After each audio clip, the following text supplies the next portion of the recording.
A long time ago, an apothecary travels from one village to another, offering help wherever he can. One day, he treats the wounds of a young child. The child thanks him and runs off to play.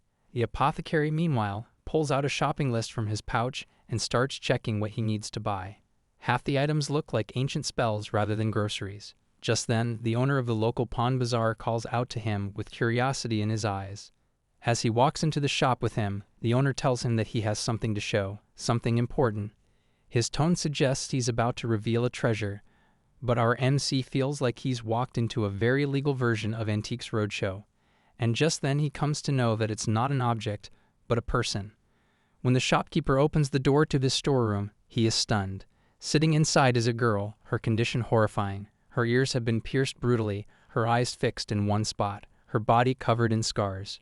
She is not an ordinary girl, she is an elf, and it's clear she has been treated cruelly and then abandoned. The pawn bazaar owner explains that he's heard rumors. Elf bodies are used as rare ingredients in certain remedies. He asks Mr. Apothecary what he thinks of this. He steps closer for a proper inspection and makes a gentle glow appear on his fingertip and raises it near her face.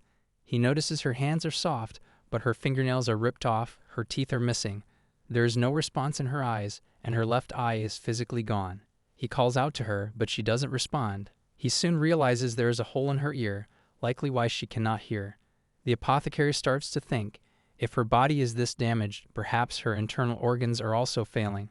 If she isn't treated soon, she might not survive. Just then, a trembling voice escapes her lips. She says she wants to go home. Tears fall from her eyes. He stands there, shocked. Her broken condition is too much to bear. The shopkeeper asks what the healer plans to do.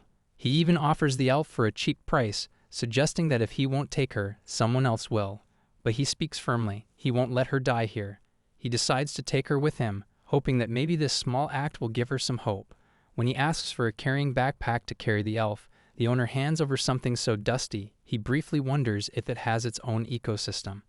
Once he gets it, he wraps the elf gently in cloth to keep her steady and safe, then straps her onto his back. As he walks out of the village toward the mountains, he can't stop wondering how she ended up like this. What happened to her? He straps the backpack securely and thinks to himself, she was treated like an object, used far too much. As he climbs upward, he keeps talking to her to keep her from feeling alone. Climbing the mountain with the elf strapped to his back, he mutters to himself that this seems more like leg day. He tells her there's a shortcut ahead and that they'll reach home sooner. But the elf gives no response, apart from the sound of her breathing. The healer grows tense. Carrying her for this long has exhausted him. He decides they'll rest here for the night and complete the journey in the morning. He gently sets her down and tells her he's going to remove her clothes to treat her wounds, but the elf refuses and mumbles her desire to go home. He doesn't insist. Instead, he starts preparing food. As he turns to look at her, something in her eyes glows. He recognizes the expression. It's as if she senses the forest. Elves, he knows, are closely connected to forests. He continues cooking and tries to make the food soft so she can chew it easily. As the aroma spreads, the elf sniffs the food suspiciously, as if deciding whether it's dinner or another cruel prank from the universe, and our dude realizes her sense of smell is working. When the food is ready, he brings a spoon to her lips. She reacts slowly and spits the first bite out, probably because it's too hot. He cools the food carefully and manages to feed her. He asks if she likes it. As she shows the tiniest smile, he nearly drops the spoon, overwhelmed, either from joy or the cramp in his leg from crouching too long, and he understands she is content. After feeding her, he wipes her mouth clean. Yet the wounds on her face remain visible. Night deepens. Mr. Apothecary lays her down gently, but then he hears her groan in pain. He quickly checks and realizes she has a high fever. Her body is exhausted, likely from the wounds or perhaps an internal infection. None of that matters now. What matters is that he needs to treat her immediately. He begins preparing medicine using ingredients from his pouch, mixing them carefully. He helps her drink it, forcing her gently. She swallows it. As she lies down, her eyes slowly close. Before falling asleep, she seems to wonder where she is. He places a wet cloth on her forehead and hopes she'll feel better by morning. Soon she falls into a peaceful sleep. Mr. Apothecary sits near the fire and begins to think. He promises himself he will heal her, that she will go back home, no matter what. He knows it's an unrealistic hope. But he wants to help her because those responsible for her pain are people from his own race, her Tanas. They are among the top 5 powerful races, now divided into districts. But to him, race is nothing more than differences in culture and appearance. He knows not everyone sees things the same way. The pawn bazaar owner, for instance, kept the elf like an abandoned item. And worse, the monster who did this to her doesn't even deserve to be called a person. He wonders, was it even a person who did this, or some other power? Suddenly, mysterious souls begin circling him. Panic floods his mind. His hands are covered in blood, and in his ears, the word murderer echoes again and again. Everything starts to fade, and a strange light appears. Then he snaps back to reality. It was all just a dream. He opens his eyes and sees that the elf is awake. There's a spark in her eyes. She looks at him with half-opened eyes, and he smiles gently, wishing her good morning. He tells her he'll carry her for a bit longer. He senses her fever is gone, but her treatment must continue. He silently promises to fulfill her wish of going home. Whatever it takes, he'll do it. He wants to heal her, to help her return to the life she once had. He knows the process will take time, but she will recover. He notices that her wounds are not just physical, her heart is broken too. He doesn't know who she used to be, but he wants to give her a name filled with hope. One name comes to his mind, Rezur. It means rebirth, and that is what he wants for her. Naming her Rezur feels dramatic, but he tells himself it sounds better than Backpack Girl, which had been the working title in his head. He gently holds her hand and silently makes a promise. A spark shines in Rezur's eyes. As he prepares breakfast, he tells her that they'll reach their destination soon. While cooking, he softly calls her by her new name and then tells her the food is ready. He then carries Rezur on his back and tells her softly that they've reached home, her new home from now on. He gently brings her inside. When he tells Rezur that this is her new home, he half expects her to complain about the lack of curtains, but she just murmurs home, which feels like a win. He nods, confirming it truly is home now. He tells her he'll prepare a bath for her. Suddenly, something clicks in his mind. He leaves Rezur there and quickly steps out to the neighboring house. When he knocks, a cheerful little girl opens the door with a bright smile. She welcomes her favorite apothecary uncle. She immediately, with the energy of a festival parade and the negotiation skills of a seasoned trader, asks for sweets first, greetings later. Mr. Apothecary apologizes with a guilty smile and says he couldn't bring any today because he was in a hurry. Just then, Mun's mother, Ann-san, appears. She gently tells Mun not to be selfish, as Sensei has been busy lately. She turns to him, curious about his unexpected visit. In response, he hands her a basket of fresh fruits and shyly asks for a favor. Ain raises an eyebrow at his shy fruit offering like he's confessing to borrowing sugar and never returning it. But after he explains everything, her expression softens. She quickly brings out some of her old clothes for him. The clothes are simple and easy to wear, just what he needs. He thanks her sincerely and leaves. Back at home, he starts warming water and prepares everything for Rezur's bath. Carefully, he removes her tattered clothes and covers her body with a clean cloth.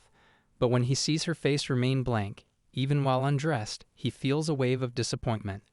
There is no emotion, no reaction at all. Then he notices her injuries.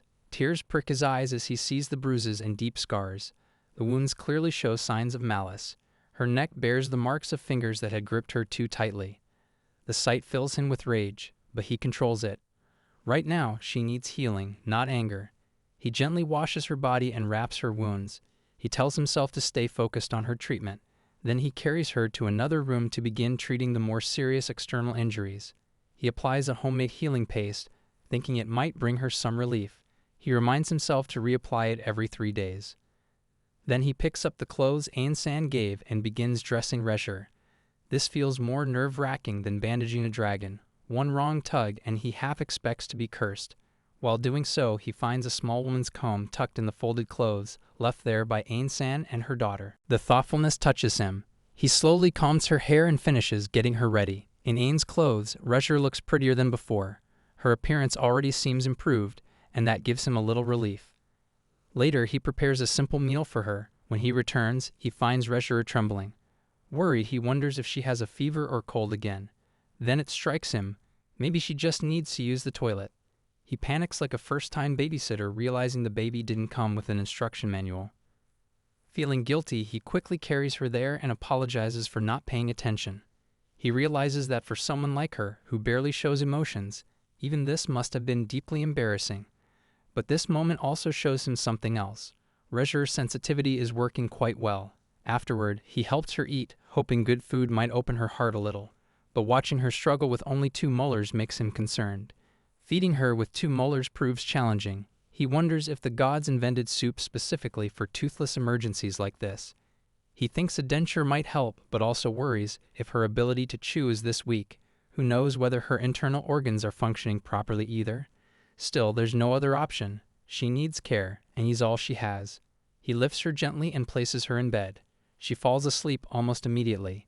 Watching her finally rest, he feels a bit of peace. But his mind keeps turning.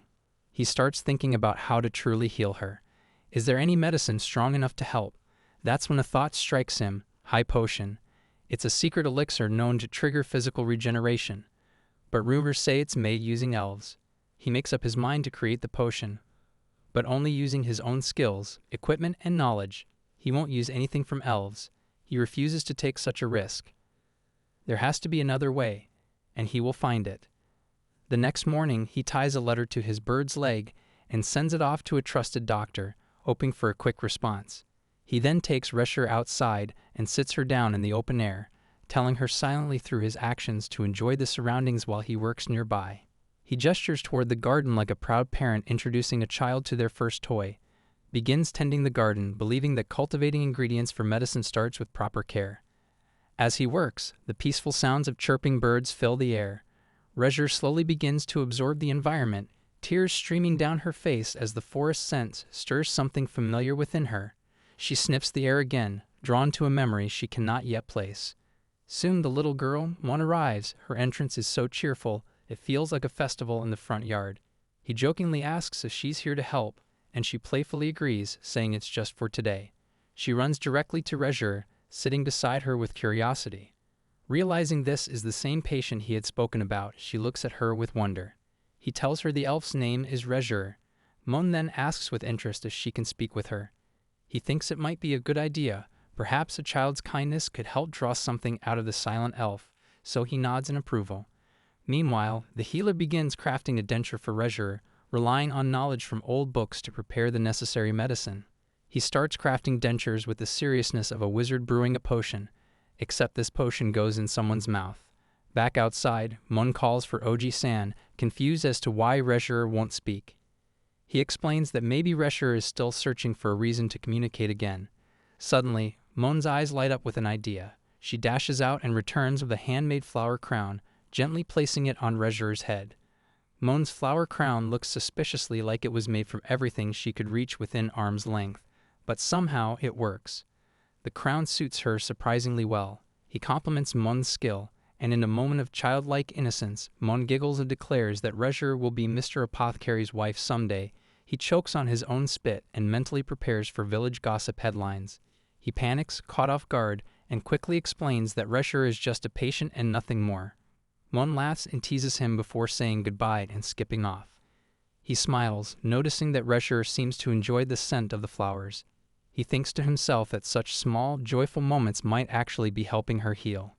Later, he brings Rezur inside for a routine checkup. He applies drops to her eyes and treats her healing wounds. At first, he cannot hear her heartbeat clearly and wonders if her large chest is interfering with the stethoscope's placement. After adjusting, he resumes the exam. Finally, he prepares to fit the dentures he has crafted. When he places them into her mouth, he feels hopeful. Tonight, she might actually eat something properly. He prepares steak, carefully marinating it and slicing it into thin, easy-to-chew pieces. Taking one sizzling bite, he gently feeds it to Rezur. She tastes it, then unexpectedly, she opens her mouth for more steak. He wonders if he should cook for all his patients, preferably the ones with fewer life-threatening collapses. Mr. Apothecary watches in amazement, telling her there's plenty more and she can eat as much as she likes. He feeds her slowly, bite by bite. As she eats, tears well in her eyes, moved by the taste of real food after what must have been a long time. He feels joy seeing her eat again, wondering aloud if she is happy. Internally, he notes that after Mon's visit, Rezur seems to be displaying a more emotional response. He begins to believe that she may soon be able to speak again. Just as everything appears to be improving, he notices red lines forming in Rezur's eyes. Her veins begin to pulse visibly, and blood rushes rapidly through her body. At first he doesn't notice while talking about making beef steak for dinner. But suddenly, Rezher collapses to the ground. Panic strikes. He rushes to her side and sees her eyes now completely bloodshot. Her body glows with a reddish hue, her breathing turns shallow, and her body shakes violently. He doesn't understand what is happening. Everything was just fine. He begins to suspect a neurotoxic venom, the kind that comes from an obsidian spider. The symptoms match perfectly. But the question remains, who could have done this?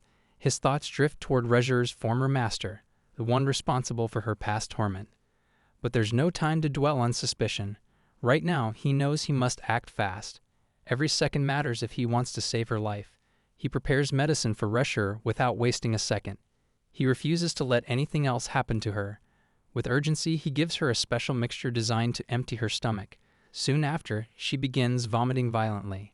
Among the vomit, something strange falls out of her mouth, a small shell with a hidden pill inside. He instantly realizes this is not an ordinary object. It's a dissolvable capsule meant to stay hidden. He picks it up and studies it carefully. Strange symbols in an ancient language are etched into the pill's surface. His eyes widen in shock. This isn't a pill. It's a curse marking. Its structure is too precise, too purposeful. He loses control of his emotions for a moment. Now everything makes sense. They use a delayed effect strategy, planting the pill inside her body to activate much later. The idea was cruelly clever. Use Rezher for a while, then leave her behind once the curse triggers. That way, her abusers could escape without risk. To him, this is no accident. It's a sign of malicious intent. He rushes to tell Ain and Mun everything. When they see Rezher's condition, they both grow worried. Her face has lost all color, and she looks weaker than ever. Mon begins crying softly beside her. Mr. Apothecary tells him this poison is dangerous, worse than anything he has dealt with before. He has to leave immediately to prepare the antidote. Ain, full of determination, steps forward. She insists she will take care of Rezher in his absence. She tells Sensei to go and focus entirely on gathering the ingredients. He scribbles instructions faster than a chicken chased by a fox, the paper barely legible but full of life-saving wisdom. What to do if Rezher's condition changes, what not to do, how to keep her body stable. Before leaving, he half jokes that if she dies while he's gone, they better prepare a proper funeral. When he tells Ain to prepare a funeral just in case, she whacks him on the shoulder so hard that Mon jumps, clearly saying nothing like that will happen. But as she says this, she notices a spark in his eyes, a fire of resolve she hasn't seen before. She assures him that everything will be fine, but for now his only job is to make that medicine. She promises to give her best to protect Rezher. Grateful, he thanks them both and moves closer to Rezher. He gently assures her that he will cure her soon, no matter what it takes. Then, without delay, he heads into the forest.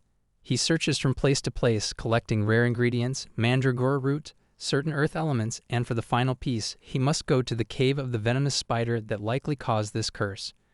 With his hunting gear packed, he enters the dark cave, gripping his spear tightly. He enters the spider's cave with his spear, mumbling under his breath, thinking that this better be the only eight-legged freak he deals with today. It's been a long time since he used his weapons. His hands feel slightly unfamiliar with their weight. As he walks deeper, sticky webs stretch across the cave's walls. Using a small light, he navigates toward the heart of the cave. Suddenly, something feels off. A strange pressure distracts him. He turns and sees the massive spider crawling dangerously close. 10 times his size, it looms in the darkness. Without hesitation, he fires an arrow, but it barely affects the creature. He tightens his grip and warns the spider that he doesn't have time to play games. He draws one more arrow, deciding to give it everything. If this is the end, then so be it. He won't hold back. But again, the arrow fails to pierce. For a moment, doubt creeps in. Have his old skills faded? Has he grown too soft? He knows he has no choice but to stay sharp for Rezher. Calling upon his hidden ability charm, Aruma, he infuses the next arrow with supernatural power. The air crackles. Then, with perfect aim, he releases it. As he readies his magical arrow, he mutters, "Let's hope this one actually does its job and doesn't just tickle you to death." The arrow shoots like lightning, slicing through the air and striking the spider directly. The beast crashes to the ground with a thunderous thud. He doesn't pause. He fires more enchanted arrows rapidly, weakening the spider's body with each hit. Finally, with his dagger drawn, he approaches the fallen creature. With one powerful strike, he slashes its belly open and collects the venom he needs. Now, with all the ingredients ready, he turns back toward home. There's no time to waste. Rezure's life depends on him. Mr. Apothecary prepares the medicine using the venom he collected from the spider. He carefully mixes the ingredients, checking every step with precision. Once the potion is ready, he fills a syringe and moves toward Rezure. Ain and Mun stand nearby, silently watching. As the needle pierces her skin, Rezure flinches. The pain only adds to her suffering. He gently asks her to stay calm, though his own heart aches at the sight. Mun, still sobbing beside Rezure, declares she'll never forgive spiders again, not even cartoon ones. Night falls. He doesn't leave her side, keeping constant watch. Hours pass in silence until he finally notices a change. Rezure begins to stir. She is still in pain, but her breathing stabilizes. The redness on her body fades slightly. Signs of improvement become clearer. It seems the worst part of the curse is fading. When Rezure blinks at the ceiling, he beams like a proud parent at a school play. If the play had involved vomiting curses and near-death experiences. He holds her hand softly and tells her through his eyes that everything will be all right. Inwardly, however, he remains concerned. He knows the agony she endured is not something anyone can easily recover from. Her body may be healing, but she has survived a phase of pain that could have broken anyone. To Rezure, Mr. Apothecary's voice feels like a guiding light in deep, dark water. Every sound from him pulls her back toward the surface. Slowly, her eyes begin to open. Light returns to them. She becomes conscious again, blinking toward the ceiling. She responds faintly to the light above. Seeing this, he breaks into a relieved smile and leans closer. She tries to speak, but her voice fails her. Still, her eyes glisten with tears, tears of hope. He feels a quiet joy rising within him. Finally, she is responding. She is here. He observes her closely and asks softly if she can see things clearly yet. Rezure blinks again and slowly shakes her head. She can't see clearly, but she feels his presence beside her, and that alone gives her comfort. This is enough for him, for now. At least she's talking, and that gives him strength. He gently asks her to try sitting up so he can examine her condition more closely. She agrees with a weak nod. As he helps her upright, he notices the slight response in her muscles. Her body, though weak, is functioning better. He tests her reflexes to light and finds them improved. She's responding, though her vision still isn't fully restored. He reflects on the medicine he created. It seems to have had a strong effect on her optic nerves too. He stares into her eyes for a moment, and sees tears once again. Surprised, he quietly wonders if something's wrong. Then Rezure speaks faintly, asking if she really is Rezure. Her voice trembles with uncertainty. She asks if she really is Rezure, and he pauses, then mentally notes, Step 1, cure poison. Step 2, figure out who the heck she actually is.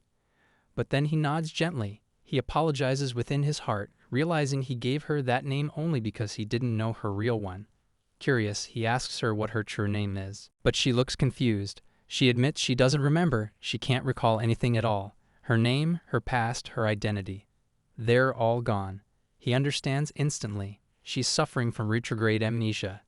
And if she doesn't remember who she is, finding her home will be nearly impossible. Elves are known for living in secret places. Even so, he tells himself there must be a way. There has to be. Just then, Rezure raises her head slightly. She wants to say something more. With a trembling voice, she thanks him for saving her life. Her words are soft but filled with emotion. She smiles faintly and her eyes twinkle, not from sickness, but from gratitude. Mr. Apothecary freezes for a second. Something about the way she looks at him leaves him stunned. He finds himself unexpectedly shy and wonders why he feels so embarrassed in that moment. Something in her innocence disarms him. He pulls himself together and reassures her silently. From now on, he promises, she will be completely fine. He will make sure she heals, not halfway, but fully, and he won't rest until she does.